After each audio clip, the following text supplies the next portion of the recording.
Ehi ragazzi, nei giorni scorsi ho parlato con Davide e mi ha mandato questo messaggio. Ascoltiamolo insieme.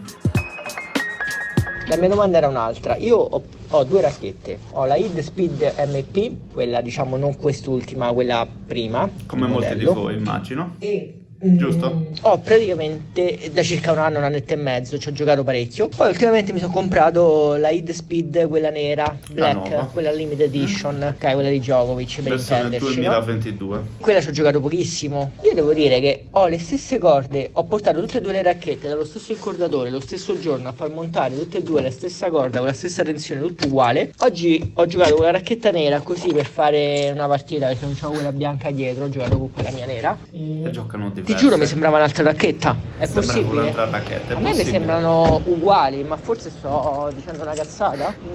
Però a me mi dicono tutti che sono identiche. Può darsi pure che io oggi il braccio mio, sicuramente. Magari il braccio suo. Però non lo so, tu che mi dici?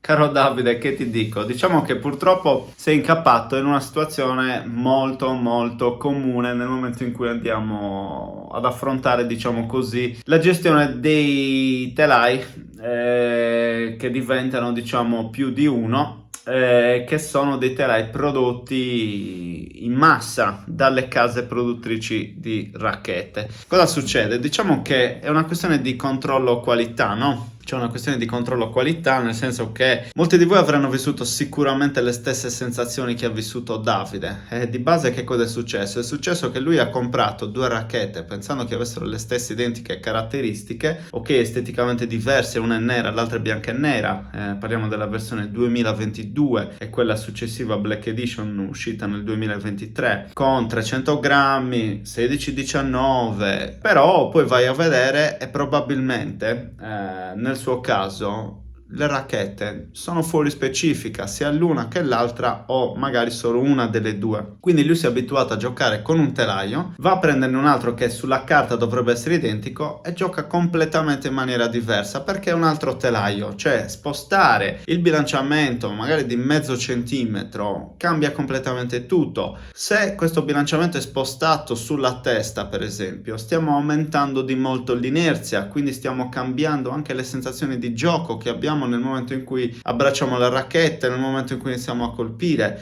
Se ci sono più o meno 5 grammi di differenza, e la differenza si sente come si fa sentire sulla palla, e purtroppo le case discografiche, le case produttrici vanno a produrre, diciamo, delle racchette che hanno un più o meno 7 grammi di tolleranza nel loro controllo qualità. E voi immaginate che cosa può succedere? Comprate un telaio come la Speed che magari è 294 grammi con bilanciamento 32,4, ne compro un'altra magari 6 mesi dopo da un'altra parte che mi arriva con 304 grammi bilanciamento 31,7, cioè è ovvio che sono due racchette diverse, esteticamente sembrano magari la stessa cosa perché sembrano o sono la stessa cosa perché è lo stesso modello di racchetta, però fate la porcheria. Quindi cosa dobbiamo capire da questo? Dobbiamo capire, imparare che nel momento in cui compriamo due telai dobbiamo possibilmente chiedere al negoziante di verificare che le specifiche siano quasi identiche, perché è impossibile che lo siano. L'unica azienda, diciamo, che ha una tolleranza molto bassa è Yonex, che mi è capitato in alcuni casi di andare intorno ai 3 grammi di differenza, con una differenza di bilanciamento nello specifico delle Yonex DR98 usate che ho comprato e vi racconterò in una recensione che uscirà nelle prossime settimane. C'è una differenza di 3 grammi con un bilanciamento di 0,2 di millimetri di differenza, quindi colmabile, però pur sempre 3 grammi. Di solito Yonex si ferma a 1 grammo. In Ed Wilson, signori, abbiamo tolleranze molto più ampie e non è raro trovare anche 5-6 grammi di differenza tra un telaio e l'altro. Per esempio ho avuto una Speed MP 2022 fuori specifica, nel senso che era 304 grammi con bilanciamento 32,7, cioè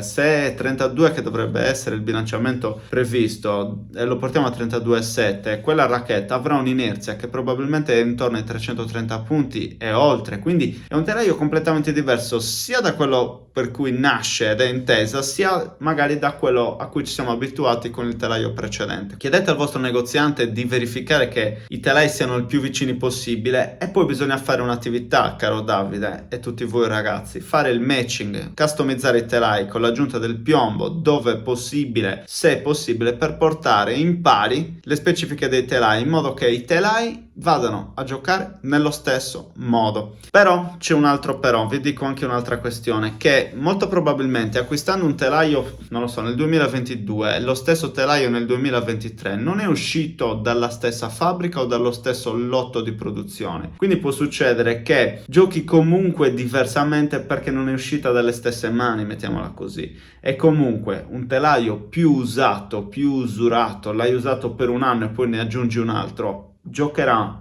diversamente l'uno dall'altro perché comunque la reattività del telaio stesso non è più la stessa. Spero di aver fatto chiarezza, Davide, e tutti voi ragazzi ditemi qui sotto nei commenti, confrontiamoci se anche a voi è capitato di trovare situazioni del genere. Mi raccomando, fate attenzione e se ti è piaciuto questo video metti un bel mi piace, iscriviti al canale e non perdere il prossimo viaggio al Roland Garros, lostintennis.com/Roland-Garros. Ci vediamo lì al prossimo video.